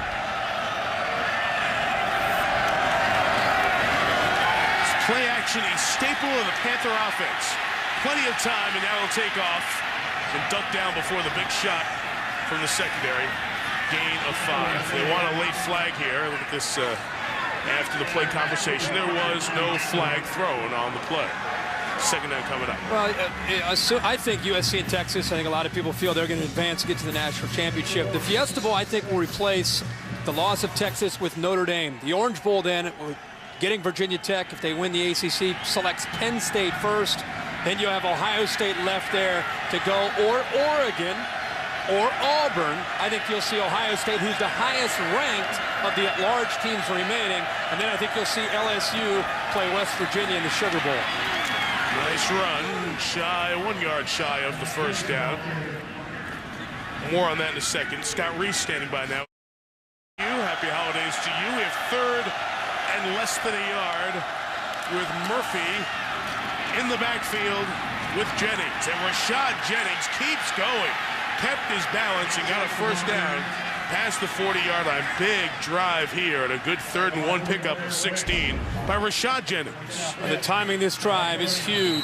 3rd and short, 9 or 10 guys up in the line of scrimmage. If one guy misses, it allows Jennings to take it to that next level. And West Virginia's very fortunate that Jennings didn't break that and go all the way in for a touchdown. They had everybody committed to the line of scrimmage on 3rd and short. Nice Pass catch, great block by Tim Murphy on this drive. Jennings has carried 8 times for 58 yards. He's a receiver now as Palco comes back to Murphy, who dropped it after getting a gain of about 4 or 5 yards. Now let's come back to those BCS projections. Oregon, because there's a lot of pressure to take that Pac-10 team who finished 10-1. They've had a great year. Only lost to USC. Or do you go to Ohio State? Ohio State, Notre Dame, and Ohio State's the highest ranked of the at-large teams remaining, even though they've been there 2 of the last 3 years. 2nd and 10 from the 39, gain of a couple of yards, and this is the time of the year where we remind everybody, might as well just rewind. Yeah. They should be in the SEC championship game. They should go ahead of Oregon in the BCS. Pittsburgh, believe it or not, still alive for a Big East BCS berth. 3rd and 8, pressure off the corner. What a job by Palco to stay in there, complete it for the first down, out of bounds at the 34 with Rashad Jennings. Talk about the leadership of Tyler Palco and his ability to just know the last second he can hang on for a 13-yard gain. Well, Mike, from the first series until this play, we've seen Tyler Palco willing to hang on to the ball into the last possible second. A dive lights him up, and that's something that you have to be able to do and be willing to do as a quarterback, is sit in there to the last possible second and deliver the ball. Actually, it was Lewis coming off of the edge, making the big hit on Tyler. Great drive by Pittsburgh. Can they make it all happen? Jennings taken down by Mike Lorello. Senior, final game. No undershirt needed. He's tough enough in this cold night. Big East Player of the Week against Louisville, 11 tackles. He has over 240 in his career. Rich Rodriguez has a very interesting thing where he has, the night before the last home game, he gets all the team into a room in the hotel, and he has the seniors stand up in the front, and they show a highlight film of just the seniors, and then each of them individually talk for a few minutes about what it's meant to be a Mountaineer. Evidently, Mike Lorello stood there and just broke down emotionally about his time here in Morgantown. Palco on play 11 of the drive is incomplete. We'll have 3rd and 13 coming up. That is such a neat thing. We talk about senior days in stadiums, and we see the seniors come out with their parents and the coaches greet them, and that's emotional. But really what goes unseen is the biggest memories for you guys as players from your senior day and your final game. I think it's a great thing that Rich Rodriguez has. I would recommend to every coach in the country to implement something similar where it's away from the media, away from the fans. It's just the football players and their coaches, and you have the seniors stand up and talk about what the last 4 or 5 years of your life here have meant to you. Every guy that got up last night had tears and breaking down, crying, talking about what it means to be a Mountaineer.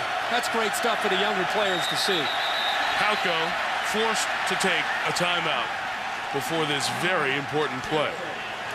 It's an 11-point game here in the final minute. Pittsburgh's picked up 3 third downs already on this drive. They need 3rd and 13. 4 receiving options, now 5 as Palco throws it with his right hand. Nice job. Incomplete. He went Brett Favre on us there. That's okay. Ford, 45, fighting the win. And to get it to a 1-score game. Not good. Don't know if a Mountaineer coming off their left rush got a piece of it or if it was just mishit. But that long drive becomes nothing. I think it's all about the plant foot. The left foot slips from right underneath him. Oh, sure. There you go. So the attempt officially 45. No chance because of it. As Aaron told us right at the beginning, this field is rock solid and frozen because it is that new kind of hybrid artificial surface with the rubber bottom to it. You can't cover it because the cover would freeze right to it.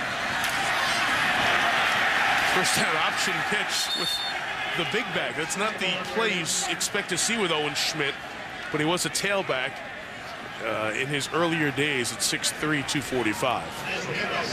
Owen Schmidt. It's ice. It tells the story right there. Owen Schmidt, you know, he's a fullback by looking at him in his size, but Rich Rodriguez tells us he has tailback skills. I mean, he's got great hands. He's a great changeup to Steve Slayton and what they like to do because of his power. Bent a face mask already this year. Tough guy. They run down to the other side. This very well-conditioned West Virginia team, 15 minutes away from closing out their season at home. Still have one game left on the road. They're trying to get that last win here in West Virginia. I'm glad to be sharing the holiday with you. The Mountaineers trying to stay undefeated, get to 6-0 in the Big East, 9-1 overall, leading by 11. As their quarterback, Pat White, takes it a couple of yards shy of the first down. We'll have 3rd and 2 coming up. Well, West Virginia, at least they're playing a quick game in the cold weather by not throwing it very often. 44 runs. And the story in the first half was Pat White and everything he did just by improvising. We even heard Dave Weinstadt talk about that walking off. That we covered things well, especially the screens, but things break down, and the quarterback's just outrunning our defense. 2 yards to get for the first down. Owen Schmidt breaking free. Look at big Owen Schmidt. Rumble inside the 25 and down to the 20.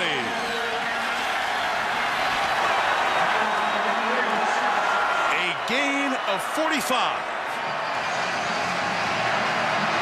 Mike, there's 2 ways to run the zone read. Sometimes you need patience and visions. Other times you're just a bull in a china shop. And that's what Owen Schmidt did here. He just stumbled his way through, bounced off a few defenders. Next thing you know, he looked up and there was nobody left. And he just kept running. Longest run for Schmidt. And this is first year at WVU, transferred from Division III, Wisconsin River Falls. Big hit on the quarterback, White. He held by Clint Session and was lit up by Morris.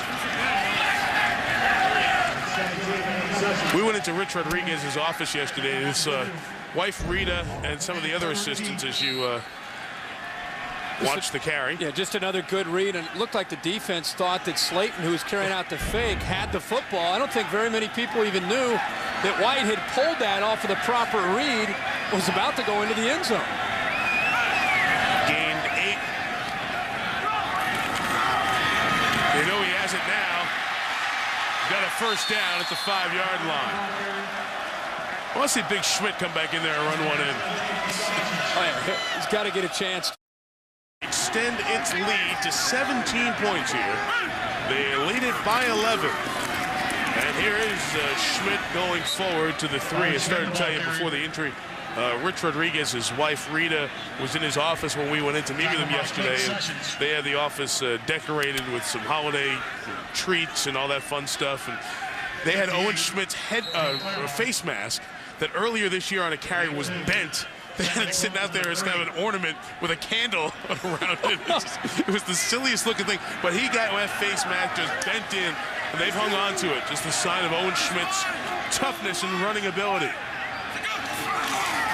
He leads the way for Slayton into the end zone. Mountaineer touchdown. Coming back to be in his senior year. McAfee adds the extra point, 31-30. Combined for 300 rushing yards. That ball goes out of bounds. Pittsburgh will take over at its own 35 as the kickoff by Pat McAfee skidded out of bounds.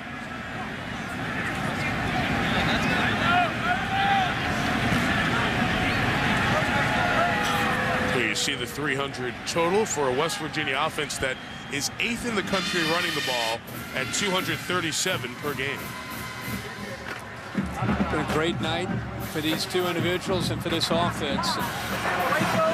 We're going to finish this game up and get ready for South Florida, who's got a big game this weekend. South Florida plays at Connecticut. It's a game that'll be seen regionally on ABC. It's part of the Saturday doubleheader. Remember, Notre Dame, Stanford, and Georgia Tech, the night game Saturday on ABC. To get the edge, you do have to do those things. I also think he was being very respectful of what was built by Walt Harris. It was good enough to get them to the Bowl Championship Series last year. So don't come in thinking of every answer. Here's the screen with a great block against a blitz. This could go a long way as Greg Lee takes it across the 40. 2 touchdowns on the night. The running back is Rashad Jennings, who spins for about 3 yards to the 35. We'll have second down coming up as we are 3.5 into this fourth quarter. Pittsburgh down 18 points. It is a good point, Mike, about the respect that he had about the foundation of the program that Walt Harris left behind. But at the same time, coming back from the pro ranks where he was for so many years, Dave Wannstedt, the only way he can learn is to experience it as a head coach. And through trial and error, he's going to make the proper adjustments to help his team next year. From the 35, Palco play action, swings it underneath to Murphy. Tim gets to just shy of the 30. We'll have 3rd and 3 coming up.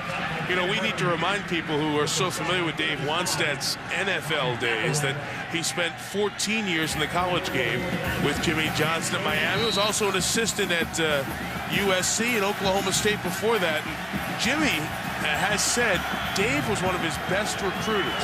So Dave Wannstedt certainly understands the game that he's gotten himself back into. Just any situation you're away from for a decade and a half, there's going to be an adjustment period. Part of what Pittsburgh's had to go through this year. Palco, 3rd down, throws the out on a few throws. It's the 5th 100-yard game this season for Lee. Palco goes his way again. And that cushion that was given by Dean McCann, the corner, a senior, forces the incompletion. A little bit of pushing by Greg Lee, too. Greg Lee trying to take advantage of his size, 6'2", 200 pounds. And McCann is 5'11". If there's any pushing, it's by Greg Lee there. When you got a big target like Greg Lee, Tyler Palco's had a lot of success throughout his career, just putting it in the air. And Greg Lee goes up in the air as well as any receiver and times the leap very well with the football. 2nd and 10. Jennings will take it to the 15. 3rd and about 6 coming up. Hey, back to Lee for a second. We talked about his good performance. He's going to be right around 90 yards a game, or a little bit higher than that for the season, if it ends here tonight. Go back over the years, whether it's been Larry Fitzgerald or Antonio Bryant, R.J. English, Lateef Grimm as well. Pittsburgh, 7 of the last 8 years, has had the Big East leader in yards per game. Depending on what Louisville does its last couple of games, Lee could extend that streak one more time. At the number coming in, and he's gone past that average here tonight with 142. 3rd and 6, showing the corner blitz. Here it comes. Palco got rid of it, incomplete. The pressure from Wicks again. By the way, Eric Wicks was beaten by Tyler Palco in high school twice. In '99, 2001, the Western Pennsylvania playoffs. Then Palco beat him last year. So he thinks, just once, I'm going to beat you. And he got there. And remember, Mike, one of the first throws that Tyler Palco had, Wicks hit him, and Palco hopped right up and got back into his face to say, hey, you know me and I know you, and I'm coming after you again tonight. Wicks wants to go out a winner tonight this year against Tyler Palco. 4th down, down 18. Pittsburgh will try to keep the drive alive. There's a pressure from all over. It's picked up, and the throw is broken up. McCann, good in coverage there. And the Panthers, who on the last possession had it 13 plays for no points, this time sees a 9-play drive come up with nothing. Mike, I think Tyler Palko was surprised to see McCann sink back into coverage because he felt McCann was going to stay up front with Greg Lee, and it surprised him a little bit to see Bucas moving to the outside there, and great play by McCann. Good drive by McCann, and the secondary for West Virginia. Mountaineers lead by 18. The Mountaineers sending T-shirts, which are cold, to people who are even colder. Don't get hit with that right now. 1st and 10 for the 15. Slayton, gain of 7 to the 22. He continues to add to his rushing total, 124 yards. West Virginia trying to get itself to win number 9 on the season, stay undefeated in the top of the Big East Conference, and be 1 game away from representing the league in the BCS. They play South Florida to close out the regular season.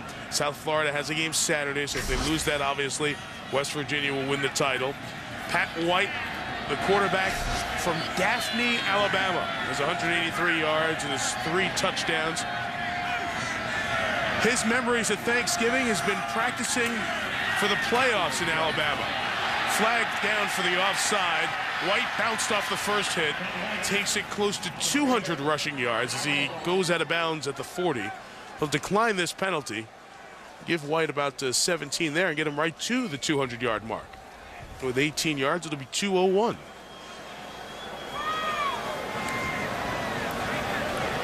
All sides. Kirk, I talked about being from Daphne, 1,000 miles from here. He was telling me yesterday that I'd go practice Thanksgiving morning, go home, have dinner, and then get ready to go travel to our playoff game. Remember back I guess it was the week before the season started, we saw Hoover High School from Alabama on ESPN2. I think our buddy Jim Donnan did that game. Yep. That is the team that knocked Pat's team out last year, or the last time he played, excuse me, in the playoffs. Hoover, Alabama, great high school program. That was the 2003 championship. Slayton. Bouncing, 1st down, 43-yard line. These two sick are, I mean, coming into the game, the last 3 games, Pat White and Steve Slayton have accounted for over 63% of the total offense. That number's only going to go north after tonight. Watching Pat White, sometimes he'll pull it, and then the defense gets occupied with White and his ability to make a play. That's when they come right back with Steve Slayton. You get used to what Slayton's going to do. He'll throw Owen Schmidt into the game and use the power.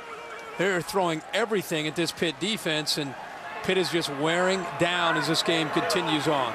These 2 guys have run for 343 yards together. The Mountaineers are going to go over 400 rushing yards for the night on this carry. 1st down at the 27-yard line. Man, impressive rushing. Mike, this is a great example of Slayton. Watch when he takes the handoff. You can just see him when he makes his mind up. See the hole that's already been opened up by that offensive line. Right, that acceleration, that burst tells you how unique he is. Watch this little boom right there. That acceleration, very few backs have this early in their careers. And for a true freshman, that has been on display now for 6 games, 6 straight games here in the second half of the season. A dozen on that carry, and there they are at 412 yards. Pat White just runs it into the middle. Aaron Andrews has more on this combo of freshmen. Guys, as much as we talk about Slayton and White, those 2 give so much credit to West Virginia's offensive line. They said we could not be as successful as we are without that entire line and how hard they work. And of course, they talk about the up-tempo practices that they have. Because of those practices, they're not allowed to walk. They're run to every station. They say our offensive line runs faster than opposing teams' defenses, guys. A great point, and they're athletic. They average 6'6", 292 pounds across the front. In today's game, that's very svelte. That's athletic group. couple of yards there with Slayton. Rich Rodriguez just came in. We have no fat guys on our offense. We have a lot of athletic guys. And Garen Justice, 6'9", he's the right tackle. We have 2 senior tackles. You know, when you come in as a new head coach, you have players who were recruited by the prior staff. And when Rodriguez came in, he said, we were very upfront. We told his dad and Garen, you know what, small town in West Virginia, Gilbert, West Virginia, I don't know if you're going to be able to be an offensive lineman with the way we play and what we do. I said, okay, great. And the dad said, you know what, Coach, we hear you. He's going to stay, but he's going to give you everything he has and be a very tough, disciplined, reliable player. He's a 3.5-year starter and just threw a block to take White down to the 5. Another 18-yard pickup.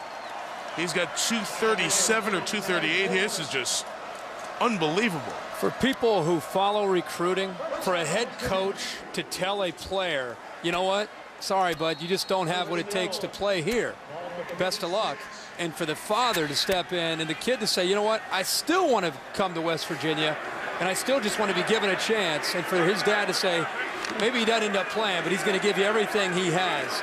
And now, 3.5 years as a starter in his senior year. That's special. I added too much to that. He just has 220 yards, still a record for a West Virginia quarterback.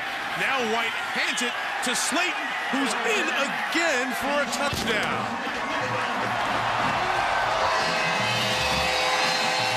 Slayton scores for the 3rd time tonight.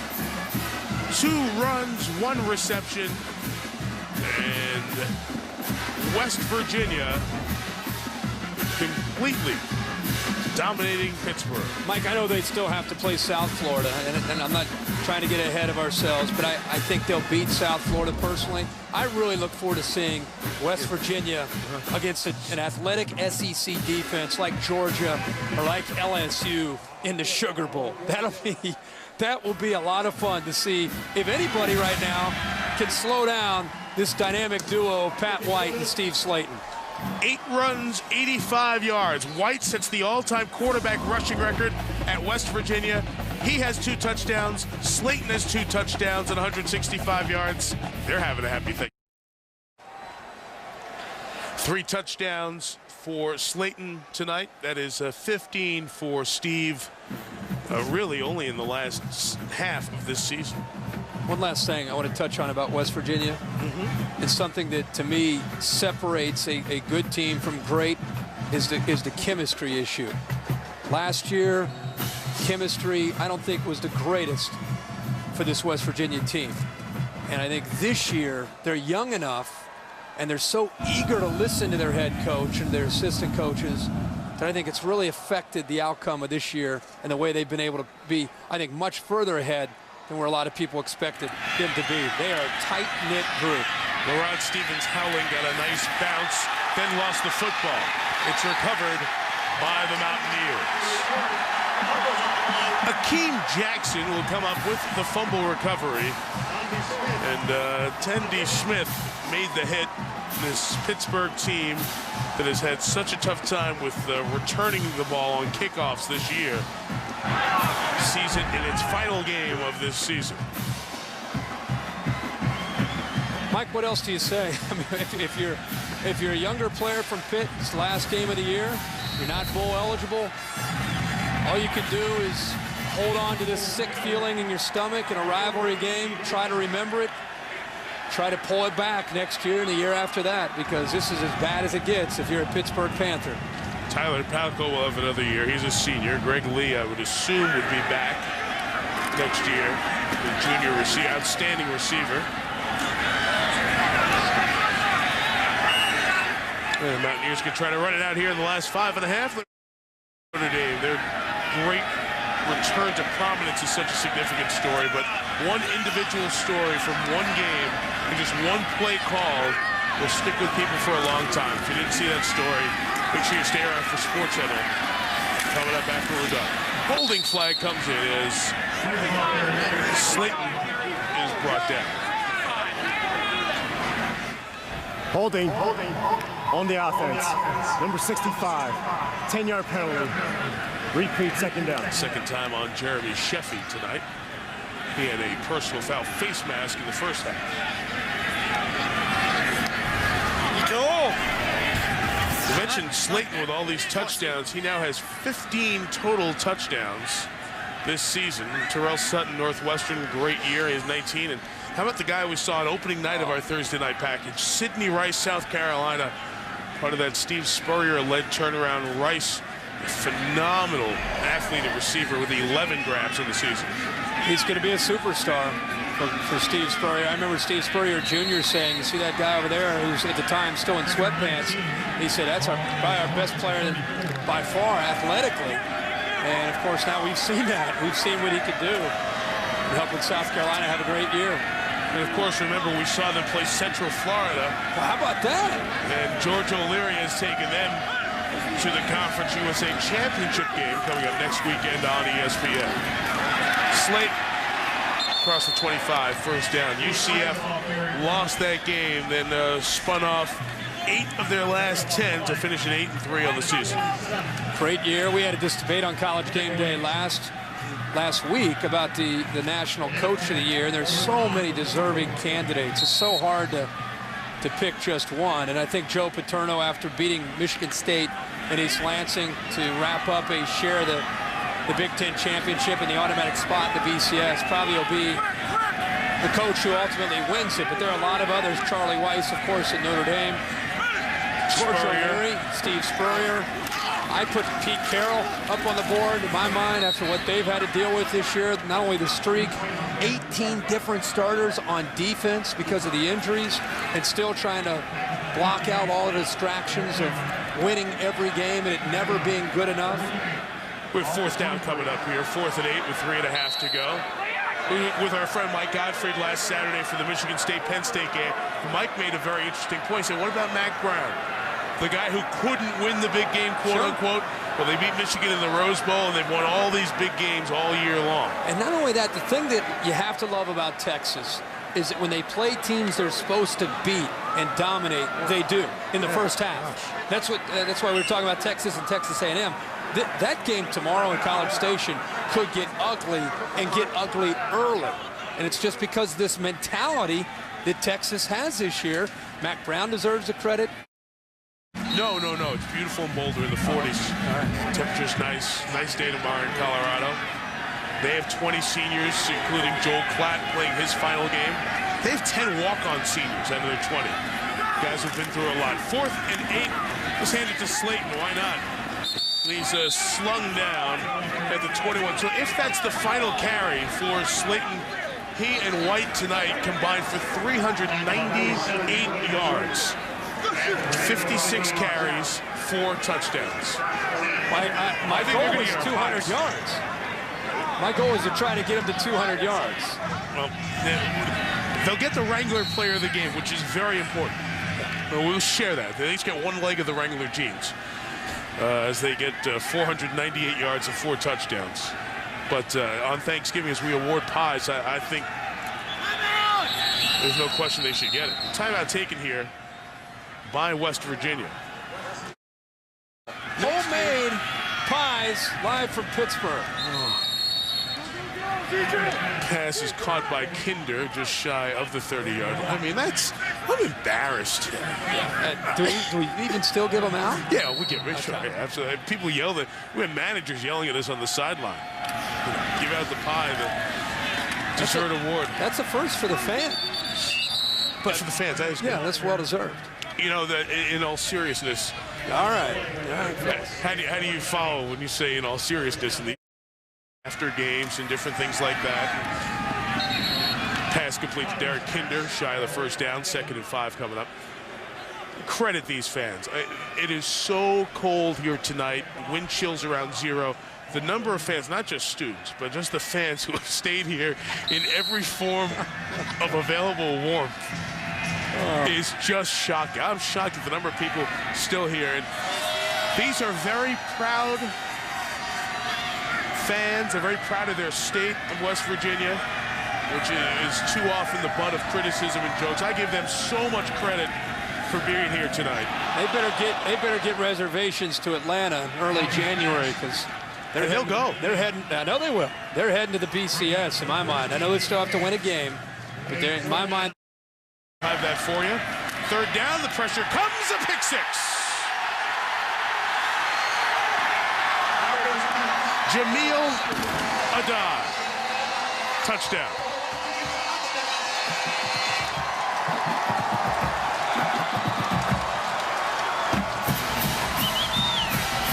And a celebration flag thrown at the back end of this 40-yard score.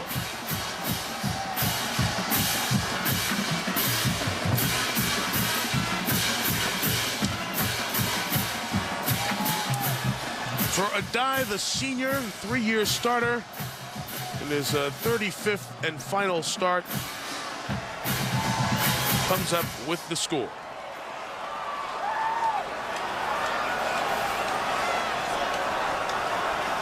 And probably his last play on this field.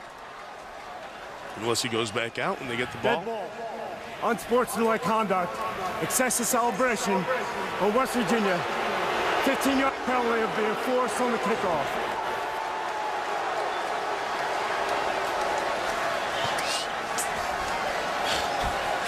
There you see Adai's numbers on the season for his career. He's made over 230 tackles. Lots of big hits. Sometimes he misses. That time he did not miss the pass from Palco. And McAfee's extra point makes it 45-13. Tyler Palco just hung on a little bit too long here. The pressure's been coming on him. I think he underestimated Adai's speed closing in, and Adai was just baiting him, waiting for him to throw the football to Bucus before he stepped in front of it. Like all safeties dream of that opportunity. And he sat back just long enough to sell Bucus, to sell Palco to think that Bucus is open. He stepped right in front for the 6. Now he's describing in detail how he did it. Well, what do you think about they have to? I do not want to look past South Florida. No, they can. I can. I know you can. I'm just giving South Florida some credit. Sure, I mean, they're a good team. I'm not saying that they're not a good team. I just think these guys are playing really well right now. Jim Levitt in the South Florida program 8 years ago, that program was housed. Their offices were a trailer. I know. Well, what they've done to come into the Big East, South Florida, that's great nice. Coach. Yeah. They're almost a team that was forgotten. Oh yeah. Here's the Big East. They're going to get UC and they're going to get Louisville, and I can't remember.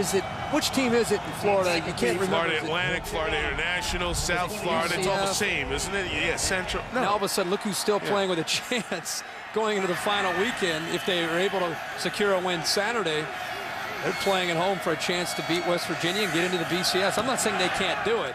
I really like this West Virginia offense. Short kick. Stevens Howling's knee was on the ground, so the ball will be taken over at the 25-yard line. You know what South Florida's first game was this year? Big East will be on the line in Tampa a week from Saturday. Palco's pass is incomplete as we're inside of 2 minutes here until Sports Center. Surprised they're not running the football here after that last interception. You know, Pittsburgh's season is going to end here at 5-6. That's disappointing for Dave Wanstead because he wanted to come in and get to a bowl game, obviously, after the Panthers represented the league. It's going to be the first time in 6 years that Pittsburgh will not go to a bowl game, and they will go winless on the road. Pulled out all the stops for this one. Ron Rutherford, the quarterback, who had a great game in the backyard brawl. Complete to Gill, the tight end, takes it to the 40-yard line. I think Rutherford got the pie last year for his great performance. That was not a store-bought $5 pie either that he got last year. But Rutherford came back to talk to the team. Wanstead turned back the clock, back to his coach, Johnny Majors, the great Hall of Fame coach, and played John Denver's Almost Heaven, West Virginia. Country Roads, Take Me Home. Palco chased out of bounds. That aired throughout the locker room every day. Mike, and I don't think this week it's only because it's a rivalry game, but I think for Dave Wanstead, for a team that started off with high expectations, they were in the top 25 in the preseason when they opened up with Notre Dame. to start off 0-3, including losses to Ohio University and a 1-point loss to Nebraska. You got to come up with some things in your first year to keep them believing and keep them excited about the new regime and the direction. And here we go. We're going to be okay. And I honestly have been really impressed. Every time, two of the last 3 games we've had Pitt on Thursday night, I've been really impressed with Dave Wannstedt, not even in his voice. You can't hear him letting his guard down for a second. He's not turning the page for a second on this year and looking at next year. He should be commended for that, because the seniors, they deserve that. And he has been willing to fight this year to try to get through it before they start talking about recruiting and next year what they hope to do in his second year. Talking about the high school coaches in the area, so many of them are former teammates or friends that he had when he was an undergrad at Pittsburgh back in the 70s, and getting the message to them as part of continuing the growth of this program. What a huge hit, but Gill is able to hang on, and Eric's first down takes it inside the 35 with 81 seconds left. I promise you, just a nice effort here by Gill to hold on to the football. Mike, I promise you right now, with the connections that he has in Western Pennsylvania, and with his professional background in the NFL, with an offensive coordinator with NFL background, high school players are going to want to play in his system, his defensive system and his offensive system, because same with Charlie Weis at Notre Dame. That's one way you get through to an 18-year-old, besides your resources and your university and your academics, is who can help me get to the NFL. And Dave Wannstedt is going to have that opportunity to sell that to recruits. I promise you, within a couple years, you're going to see Pitt's program come back and winning a lot of football games. If you're going to kick them, you better kick them now.